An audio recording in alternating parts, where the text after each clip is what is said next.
అన్నగారు కూటమి ప్రభుత్వం అధికారంలోకి వచ్చింది. చంద్రబాబు నాయుడు గారి పరిపాలన ఏ రకంగా? చాలా బాగుంది. గతంలో కూడా బాగుంది, ఇప్పుడు కూడా ఇంకా బాగుంది.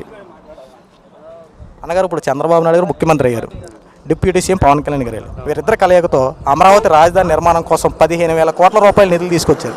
గత ప్రభుత్వంలో ఎప్పుడు లేని విధంగా అధికారంలోకి వచ్చిన కొన్ని రోజుల్లోనే ఎంత గొప్ప నిధులు తీసుకురావడం వల్ల కారణం ఏంటంటే ఒక రాజధాని నిర్మాణమే కదా, ఒక రాజధాని ఏంటి, పోలవరం ప్రాజెక్టులు ఏంటి, మొత్తం అన్నీ పూర్తి చేసి చూపెడతారు. చంద్రబాబు నాయుడు గారిని డిప్యూటీ సీఎం గారు పవన్ కళ్యాణ్ ఇద్దరు కలిసి. వాస్తవం ఇది జరుగుద్ది, జరగబోతుంది కూడా. వైఎస్ జగన్మోహన్ రెడ్డి పథకాలు ఇస్తే సరిపోతుందని చెప్పి జగన్మోహన్ రెడ్డి భావించాడు. కానీ చంద్రబాబు నాయుడు గారు పథకాలతో పాటు అభివృద్ధి కూడా కావాలని చెప్పి చంద్రబాబు గారు మాట్లాడారు. పథకాల ద్వారా అభివృద్ధి జరుగుతుందా లేదంటే స్వయంగా అభివృద్ధి చేయాలంటారా? పథకాల వల్ల అభివృద్ధి జరగదు. ఒక జగన్మోహన్ రెడ్డి అనేవాడు మనిషికి పథకాల ద్వారా రూపాయి ఇచ్చి 100 రూపాయలు లాగేవాడు. నిత్యావసర సరుకులు ఏంటి, సిమెంట్ ఏంటి, ఐరన్ ఏంటి, అందరూ అన్నింటి మీద అది వాస్తవం అందరూ తెలుసుకున్నారు. కాబట్టే ఇంత ఘనంగా మెజార్టీ తెప్పించారు ఒక టీడీపీ జనసేన కలయికని బట్టి. అది వాస్తవం. ఇప్పుడు చంద్రబాబు నాయుడు గారు ఉచిత ఇసుక అవలంబించారు. అయితే ఉచిత ఇసుక ఇచ్చినట్టు ఇచ్చి వెనకాల డబ్బులు వసూలు చేస్తున్నారని చెప్పి కొంతమంది పేటీఎం మీద ఇష్టానుసారంగా మాట్లాడతారు. ఇది ఎంతవరకు కరెక్ట్ అండి? అది అవాస్తవం.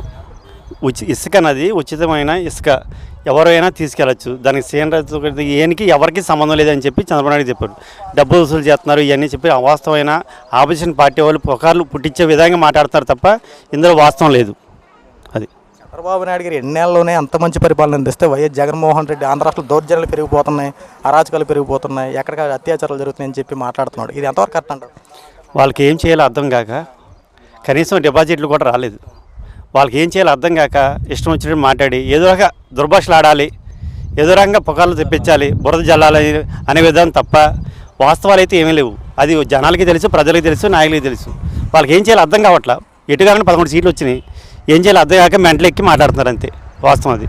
ఇందులూరు నియోజకవర్గ ఎమ్మెల్యే అయినటువంటి చింతమనేని ప్రభాకర్ గారిపై మీ అభిప్రాయం? చింతమనేని ప్రభాకర్ అంటే మాకు ఆయన ఒక బడుగు బలహీన వర్గాలకి దేవుళ్ళు అంటాడు. వాస్తవం చెప్పాలంటే ఈ కాలనీ చింతమనేని ప్రభాకర్ గారి కాలనీ గత 1998లో ఇచ్చిన కాలనీ. దీన్ని ఎవరో పట్టించుకోలేదు. చింతమనేని ప్రభాకర్ వచ్చిన తర్వాత, నేను ఎంపీటీసీ అయిన తర్వాత ఆయన ఆధారంలో ఇది లోతట్టు ప్రాంతం, కనీసం ఒక 5-6 అడుగులు లోతట్టు ప్రాంతాన్ని ఆయన పూడ్చి రోడ్లు పోసి ఇళ్ల స్థలాలు ఇవ్వడం జరిగింది. ఇళ్ల స్థలాలు ఇచ్చిన తర్వాత మొత్తం 200 స్థలాలు ఈ ఫ్లాట్లు ఇచ్చిన తర్వాత 140 ఇచ్చారు, 60-80 ఆగినాయి. నెక్స్ట్ వచ్చి ప్రభుత్వం దొంగల ప్రభుత్వం వచ్చింది. ఆ ప్రభుత్వం వచ్చిన తర్వాత ఇందులో 70 స్థలాలు అమ్ముకు అమ్ముకొని రోడ్లు వేయలేదు. ఏంటంటే ఒక చింతమనేని ప్రభాకర్ కాలనీ అని చెప్పి రోడ్లు వేయలేదు, రైళ్లు కట్టలేదు, కరెంటు లైన్ వేయలేదు, ఇష్టం వచ్చినట్టు ఇబ్బంది పెట్టారు. అందుకనే జనాలు బుద్ధి చెప్పారు. ఇప్పుడు చింతమనేని ప్రభాకర్ గారు వచ్చారు, మాకు అన్ని విధాలుగా పనులు అవుతున్నాయి, ఇంకా అవుతాయి పూర్తిగా. ఎవరో ప్రశ్న, వైఎస్ జగన్మోహన్ రెడ్డి ప్రభుత్వంలో కేవలం ఆ పార్టీ వాళ్ళకే న్యాయం జరిగిందని, పేదలందరికీ అన్యాయం జరిగిందని చెప్పి మాట్లాడుతూ ఉన్నారు. ఇది నిజం అంటారా అబద్ధం అంటారా? అసలు వాళ్ళ పార్టీ వాళ్ళకి కూడా న్యాయం జరగల, వాస్తవం ఇది. ఎందుకంటే జగన్ ప్రభుత్వంలో వాళ్ళ పార్టీ వాళ్ళకి కూడా అన్యాయమే జరిగింది. ఎందుకంటే వాళ్ళే కాదు, ప్రజలే కాదు, అందరూ ఇబ్బంది పడ్డారు. అందుకని ఇప్పుడు వాళ్ళ నాయకులకి న్యాయం జరిగితే వాళ్ళు కూడా వేయాలి కదా, కనీసం వాళ్ళు కూడా వేయాలి.